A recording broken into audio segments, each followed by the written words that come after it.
তো গত স্ম্যাকডাউনে আমরা দেখেছি আমাদের সোলো সিকোয়া গরিবের ট্রাইবাল চিফ অবশেষে রিটার্ন করে ফেলেছে। কিন্তু আমার তো ভেবে অবাক লাগছে এটাই যে আমি সোলো সিকোয়া রিটার্নের আগে একটা ভিডিও বানিয়ে ফেলেছিলাম যেখানে আমি সোলো সিকোয়াকে নিয়েই কথা বলেছিলাম যে আমাদের সোলো সিকোয়া কোথায় হারিয়ে গেল, তাকে কেন আমরা আর রতেও দেখতে পাচ্ছি না, স্ম্যাকডাউনে দেখতে পাচ্ছি না। কিন্তু তার পরের দিনই সোলো সিকোয়া রিটার্ন করে ফেললো। তো যাই হোক, এটা জাস্ট ডাব্লিউডাব্লিউ কখন কি ঘটে যাবে এটা বলা খুবই মুশকিল। তো এবার আমাদের ভিডিওর টপিক হচ্ছে সোলো সিকোয়া যে রিটার্ন করে ফেললো, তাহলে এবার সে কি করতে চলেছে এবং তার রিটার্নের পর এদিকে আমাদের জ্যাকব ফাটুরি বা কি হবে। তাহলে কি এবার আমরা সোলো সিকোয়া এবং জ্যাকব ফাটুর মধ্যে ঝামেলা দেখতে পেতে চলেছি এবং আমরা কথা বলবো ট্রিপল এইচ কে নিয়ে। মানে সে কি ডাব্লিউডাব্লিউ কে আসলেই ধ্বংস করে ফেলছে এবং সে কি আসলেই ডাব্লিউডাব্লিউর জন্য খারাপ। এবং এর সাথে আমরা যারা ডাব্লিউডাব্লিউ কে দেখি ভারত এবং বাংলাদেশ থেকে, তাদের জন্য রয়েছে বিরাট বড় একটা দুঃসংবাদ। তো এই সব কিছু নিয়ে আজকে এই ভিডিওতে কথা হবে। তো সেই জন্য তোমাদের কাছে রিকোয়েস্ট, এই ভিডিওটি শুরু থেকে শেষ পর্যন্ত দেখা এবং এর সাথে তোমরা যদি এই চ্যানেলে নতুন হয়ে থাকো তাহলে চ্যানেলটিকে সাবস্ক্রাইব করে দাও এবং ভিডিওতে একটি লাইক করে দাও এবং তোমরা আজকের এই ভিডিও নিচে কমেন্ট করে জানাতে পারো যে আমার ভিডিওগুলো তোমাদের কেমন লাগে। তো আর বেশি না বকে চলো আজকের ভিডিও শুরু করা যাক।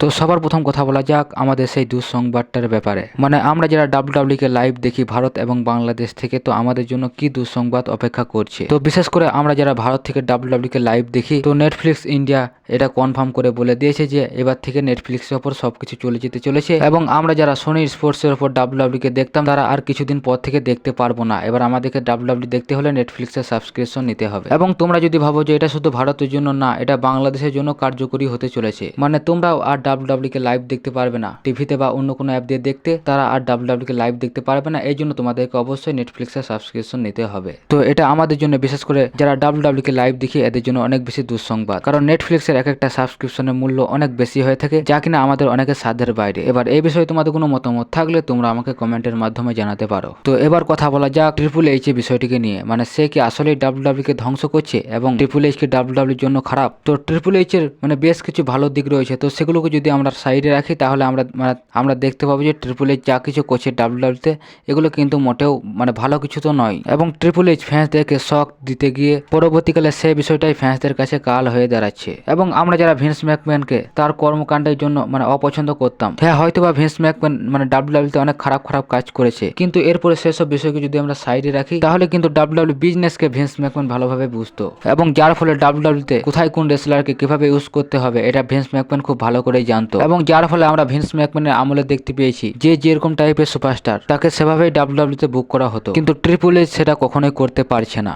এবং ট্রিপল এইচ হয়তো বিশ্বের দ্বার প্রান্তে ডাব্লিউডাব্লিউ কে কিভাবে আরো পরিচিত করতে হবে এটা হয়তো ভালো করে জানে, কিন্তু ডাব্লিউডাব্লিউ এর ভিতরে কোথায় কোন রেসলারকে কিভাবে ইউজ করতে হবে এই বিষয়ে ট্রিপল এইচ হয়তো বা একটু কাছে আছে, যার ফলে আমরা দেখতে পাচ্ছি অনেক বড় বড় সুপারস্টারদেরকে ছোট ছোট রেসলারদের কাছে হারানো হচ্ছে। হ্যাঁ হয়তো বা ট্রিপল এইচ ডাব্লিউডাব্লিউতে ভবিষ্যতে রেসলার বিল্ড করার কাজটা করছে, কিন্তু এরপরেও লেজেন্ডদেরকে একটার পর একটা ম্যাচে হারানো হচ্ছে, এটা কিন্তু মোটেও ভালো কথা নয়। তো ওভারঅল বলতে গেলে ডাব্লিউডাব্লিউ রেসলারদের বুকিং এর ক্ষেত্রে ট্রিপল এইচ অনেক বেশি কাঁচা রয়েছে। তো এবার এই বিষয়ে তোমরা কি আমার সাথে একমত নাকি তোমাদের অন্য কোনো মতামত রয়েছে, তোমরা আমাকে কমেন্টের মাধ্যমে জানাতে পারো। তো এবার আমাদের সর্বশেষ এবং ফাইনাল বিষয়টিকে নিয়ে আলোচনা করা যাক। তো আগের স্ম্যাকডাউনে আমরা যেমনটা দেখেছি যে সোলো সিকোয়া রিটার্ন করে ফেলেছে ডাব্লিউডাব্লিউতে এবং সে এসে কোডি রুসকে আক্রমণ করে দিয়েছে। তো আমাদের মেন বিষয় এটা নয়, আমাদের মেন বিষয় হচ্ছে সোলো সিকোয়া যে রিটার্ন করলো, তাহলে এবার জ্যাকব ফাটুর কি হবে। তাহলে কি এবার আমরা জ্যাকব ফাটু এবং সোলো সিকোয়ার মধ্যে ঝামেলা দেখতে পেতে চলেছি। কারণ যখন সোলো সিকোয়া ডাব্লিউডাব্লিউ থেকে লিভ নিয়েছিল তখন কিন্তু জ্যাকব ফাটু নিজের মতেই চলতে শুরু করেছিল এবং সে যাকে পারছিল অ্যাটাক করে দিচ্ছিল। বলতে গেলে সোলো সিকোয়াকে উপেক্ষা করে জ্যাকব ফাটু এখানে নিজের মতেই চলছিল এবং জ্যাকব ফাটুর ভাবভঙ্গি দেখে বোঝা যাচ্ছিল যে সোলো সিকোয়ার চলে যাওয়াতে জ্যাকব ফাটু অনেক বেশি খুশি হয়েছে। কিন্তু এবার যখন সোলো সিকোয়া ফিরে আসলো, এখন কি তাহলে জ্যাকব ফাটু সোলো সিকোয়ার প্রতি সে আগের ভালোবাসা আর থাকবে? সে বলতো না I love you solo, I love you solo, এগুলো সে কি আর বলবে? তো হয়তোবা এক্ষেত্রে সোলো সিকোয়ার প্রতি জ্যাকব ফাটুর ভালোবাসা আস্তে আস্তে কমে যাবে এবং আমরা এটাও দেখতে পেতে পারি যে সোলো সিকোয়ার আসাতে জ্যাকব ফাটু মোটেও খুশি নয়। কিন্তু এই সবকিছুই আস্তে আস্তে ঘটবে, তাড়াতাড়ি সবকিছু ঘটবে না।